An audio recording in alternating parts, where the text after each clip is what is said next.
yours.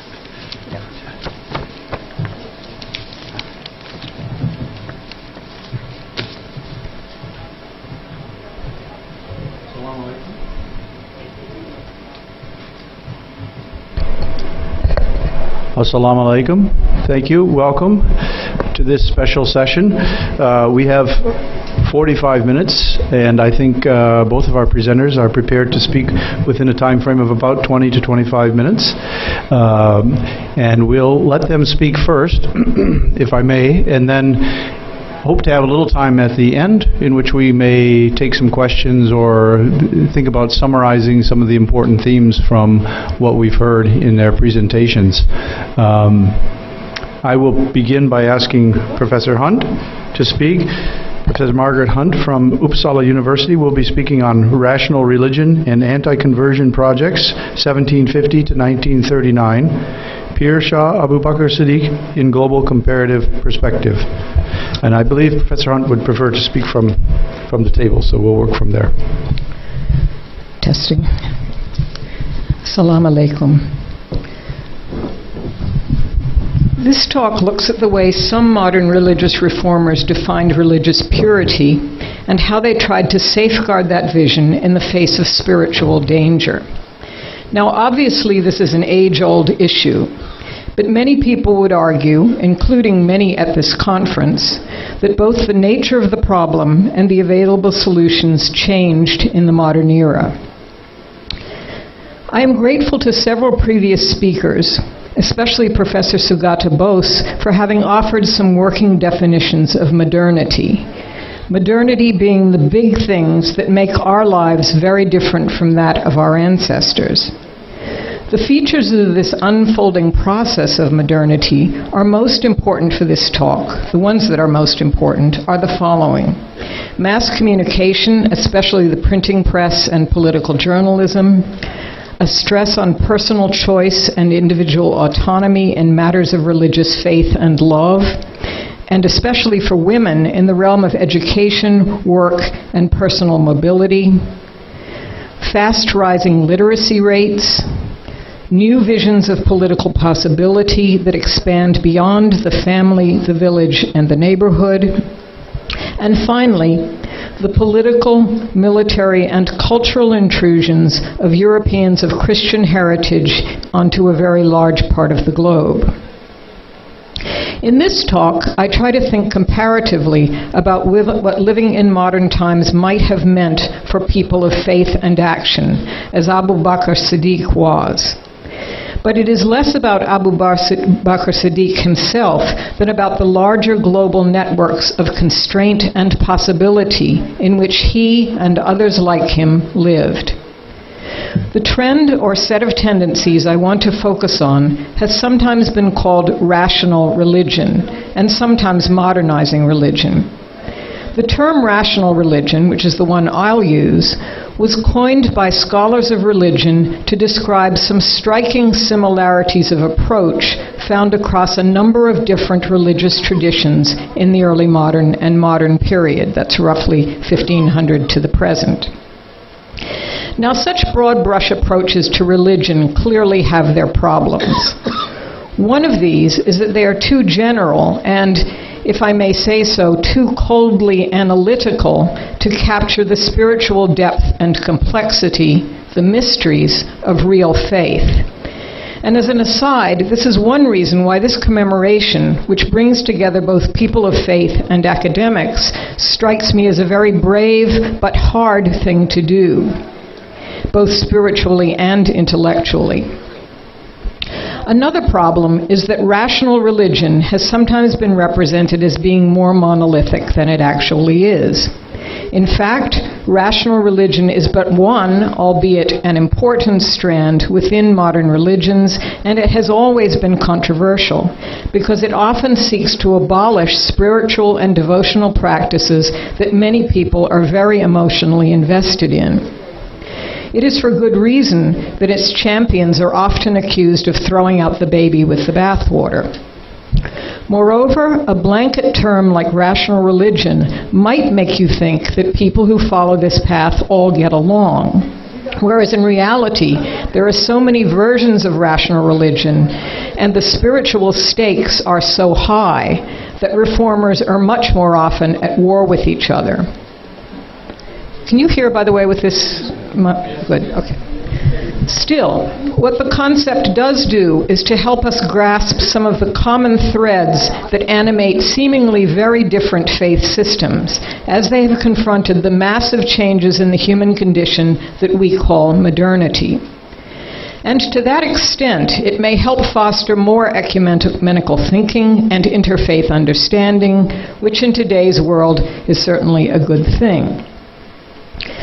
Rationality or rational reasoning is not unique to the modern era.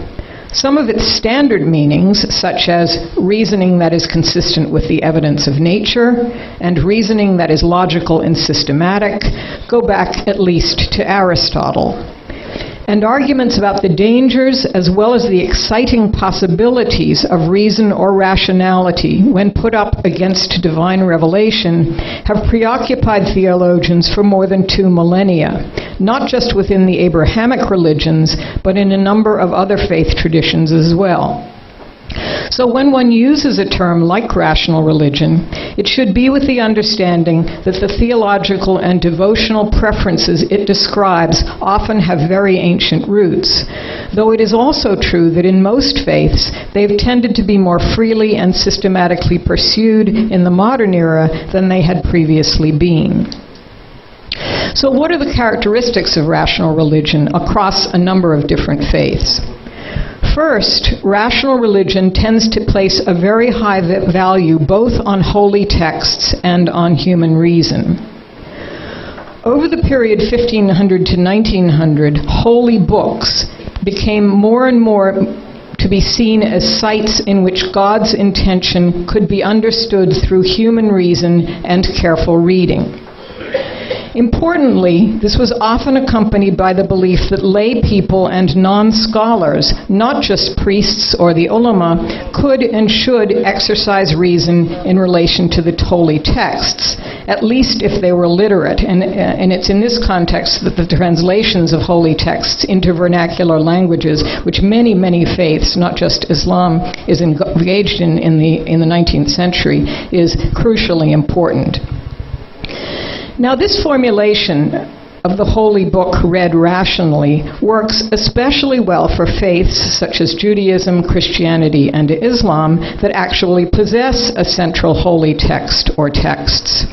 And in these faiths, holy books became, if possible, even more central than they had previously been.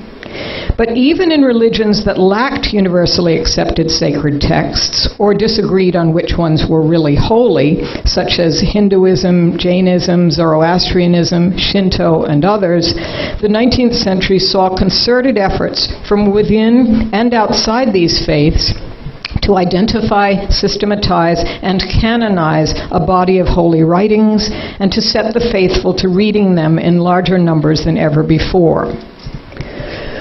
While elevating book knowledge, rational religion has tended to be very suspicious of religious ritual, particularly if it has no scriptural warrant or is associated with the common people, and often especially with women. This strongly held prejudice formed the basis for reformers' efforts to eradicate folk superstitions and impurities supposedly introduced from other faiths, and to try and purge and discredit those priests or other holy men or women who encouraged them. It followed from this that reformers were often critical of sacred sites, such as saints' tombs, festivals, and folk practices, in the form of amulets, charms, etc., designed to ensure prosperity, reproductive success, health, and the like. And they were also deeply suspicious of miracles in divination. In many faiths, the attack on popular religion went along with a renewed emphasis on monotheism. Monotheistic impulses became stronger and more exclusivist in the Abrahamic religions, and there were new monotheistic movements within polytheistic faith traditions, of which Brahmoism and its offshoots are a famous example. Another example is the rise of Unitarianism, a European and American movement of the 17th and 18th centuries, consciously inspired by a combination of Islam and rational theology that was in most cultural respects Christian, but that denied the divinity of Jesus. Finally, one of the central features of rational religion, shared with most modern secular reform, and especially with nation builders everywhere, was and is a deep concern with morals and a belief that right religion is the key to turning large numbers of people into better family members, believers, and citizens of nations, or as the case might be, nationalists. Many rational reformers could truly say, echoing Professor Abu Talib Khan's welcoming message yesterday morning, "To do good is my religion." Now, what about all of this was modern? Some of it clearly is not. Many religions have, at one time or another, proclaimed against popular idolatry and superstition. So, for example, central themes in the Hebrew Bible include the imperative to wipe out the veneration of trees, rivers, stars, one's ancestors, earthly kings, idols, miracle workers, and any gods other than Yahweh, along with the spiritual danger of contact with heathen nations. These themes are important in the Greek New Testament as well, the most holy book of Christianity, not least because quite a few early Christians were martyred by the Romans for refusing to participate in emperor worship. And as will not be news to anyone here, idolatry and superstition are even more central in the Quran and Sunnah, as well as to the whole panoply of Islamic philosophy and devotional practice over the centuries. In short, then, few of the concerns of rational religion are exactly new, especially within Islam. But there still is a lot that was and is modern about rational religion. For example, rational religion as a popular movement is somewhat hard to imagine without modern media and high literacy rates, precisely because religions that focus very strongly upon divine revelation as proclaimed in Scripture, that encourage ordinary people to read and reflect upon it, and that seek systematically to suppress more popular forms of devotion, have sometimes had a hard time gaining purchase outside an educated elite.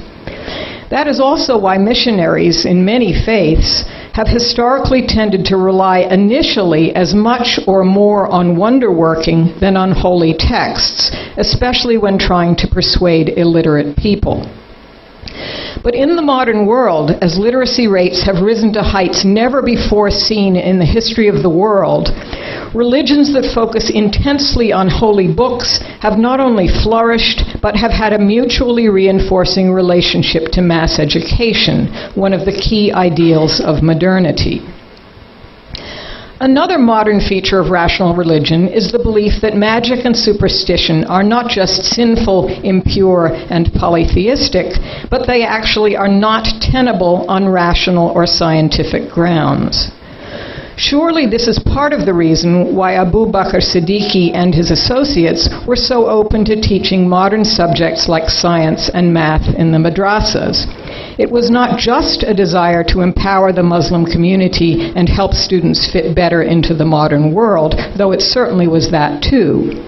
But it was also because they saw reason and rationality as their ally, a mode of thought they were comfortable with, precisely because it was largely consistent with the rational, text-based, highly ethical, and for the most part post-miraculous faith they sought to encourage. And it is for the most part because, as we know, Abu Bakr SIddique's views on these things were quite complex. Now I want to move to the problem of competition from other religions. One of the main aims of Abu Bakr SIddique's many projects was to guard against Christian missionary efforts. Another was to purify the faith, usually by attacking folk practices and less orthodox Sufis, but without going so far in this regard as groups like, for example, the Salafis did.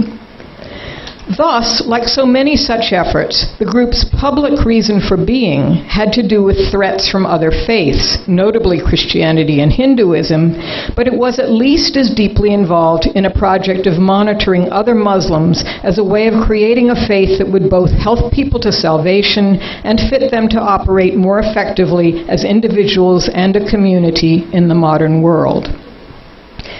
And there is no question that they were under threat. The dual threat of Christian missionary activity, backed both openly and covertly by the British Raj, and an anti-colonial nationalist movement that could not always be trusted to operate in the interests of the Muslim community.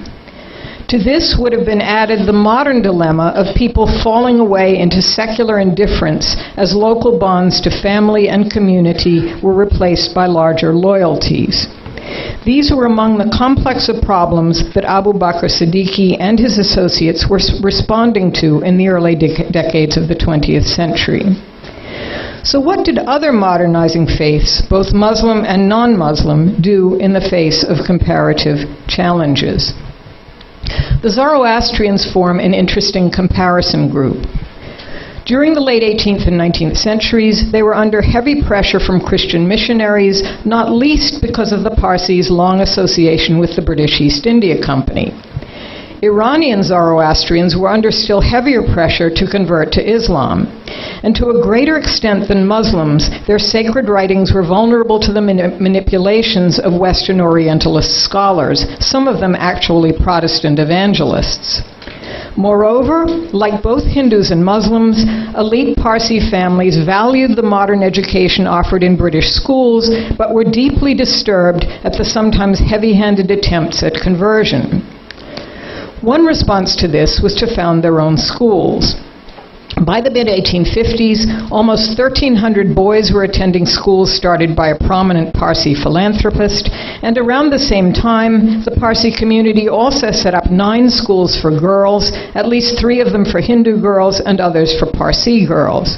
By 1891, 50% of Parsi women were considered literate.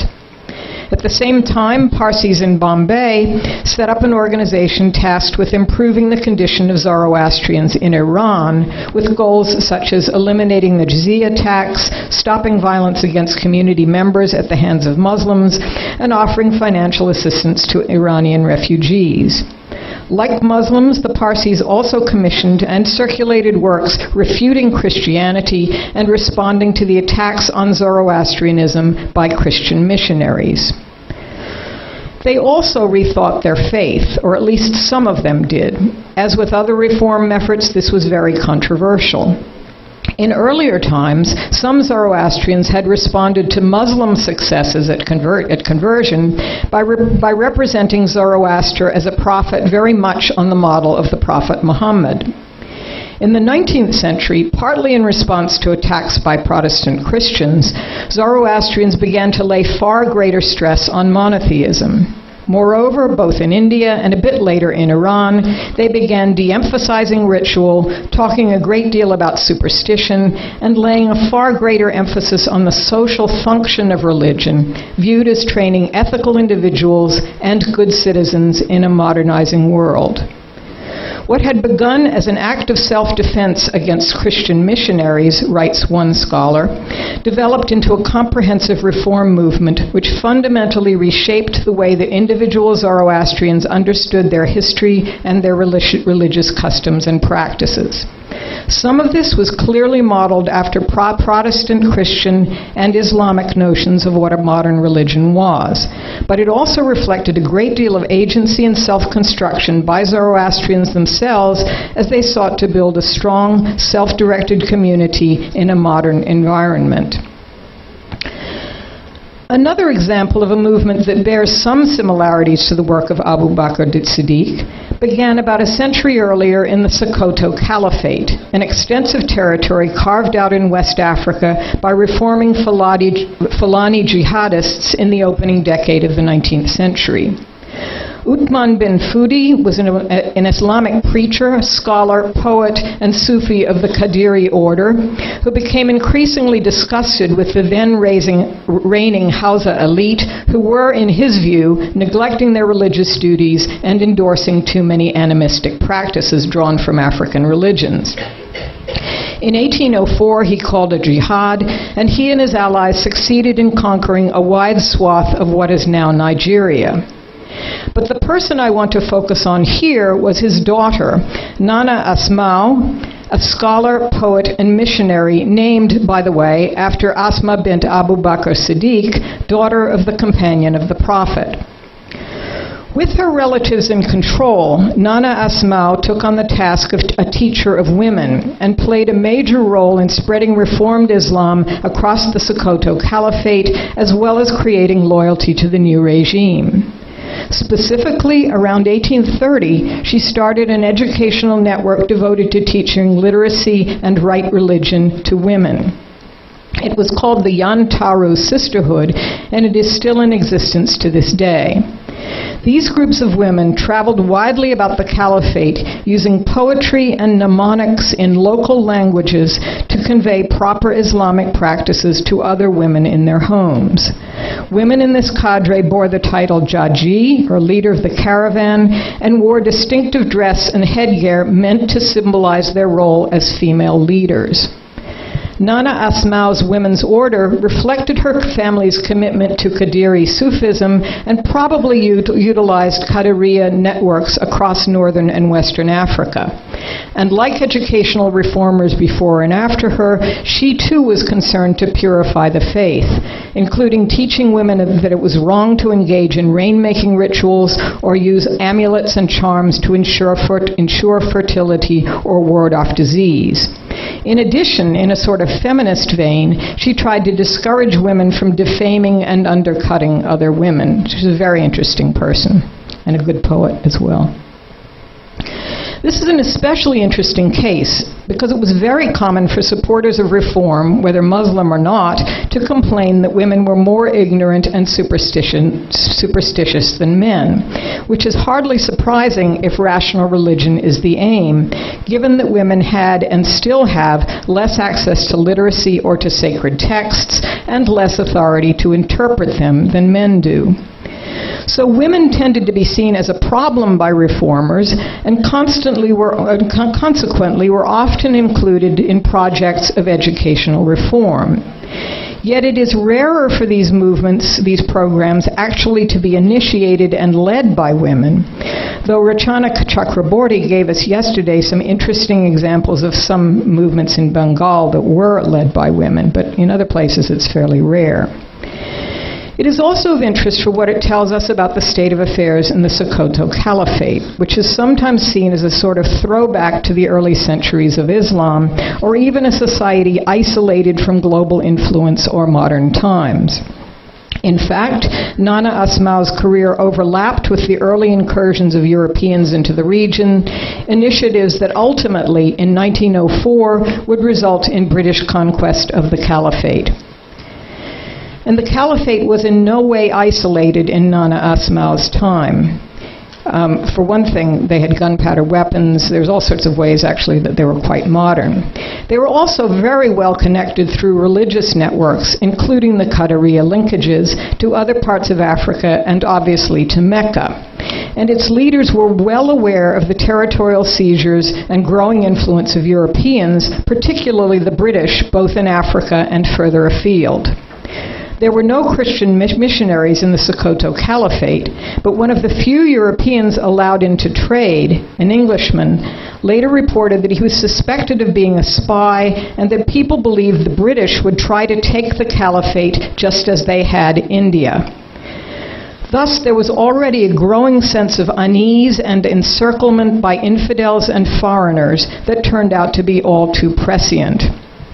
The Sokoto rulers were well aware that they were vulnerable to forces outside their territory, as well as impiety and disloyalty within. And while we do not know exactly what impelled their project of religious education for women, at least some of their motives would have been very recognizable to other modernizing religious reformers. To conclude, the 19th and early 20th centuries threw up some formidable challenges for people of faith, both in regions of the world already overrun by people of different and foreign religions, and in those places where this was still just a threat. But modernity also offers formidable new tools to reformers, and it encouraged large visions for change and improvement. Rational religion was just one of these, but it is typical of modernizing trends in that it derived a large part of its appeal from the printed word, as Professor Amit Dey and others have shown us, and from the relatively democratic exercise of reason, often by people reading the scriptures in their own languages. It tried to influence large groups and sometimes whole nations, and it aimed not just at altering outward behavior, but at creating a change of mind and heart. Some of the time, and more in some contexts and faith traditions than others, it also meant that the center of gravity of faith traditions changed, sometimes very subtly and sometimes quite a lot. This was the larger global context in which Shapir Abu Bakr SIddique's remarkable life work took place.